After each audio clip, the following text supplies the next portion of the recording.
Its energy surrounds us and binds us. What is up, nerds? Welcome back to Carbonite Convos. If this is your first time joining us, you've just taken your first step into a larger world. And if you're a returning viewer, we really appreciate you coming back for another Marvel short story. Today's Marvel short story is about Thor's hammer, Mjolnir, and some of the secrets behind this mystical weapon. But before we get into that, don't forget to follow us on all social media and podcast platforms at Carbonite Convos. We'll have the links in the description. And you can also check me out on TikTok, Instagram, and Twitter at FunkoStud. And if you like everything, make sure to do the big three: like, comment, and subscribe. But I've talked enough already, so let's get into this short story. As we know from the MCU and the comics, only those who are worthy to wield Mjolnir's power are able to pick it up. We saw in Avengers Age of Ultron that many tried, but only one succeeded. We know now that Cap was worthy, but that's a story for a different time. So the main question is, how did the hammer's power come to be?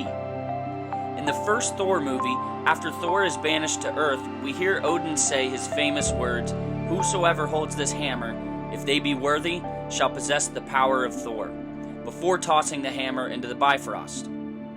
The interesting part about this is that it almost directly correlates with the last two episodes of Season 1 of WandaVision. In these episodes, we hear Agatha Harkness speaking about runes, and that the only witch that can use her magic within the runes are the witch who cast the runes.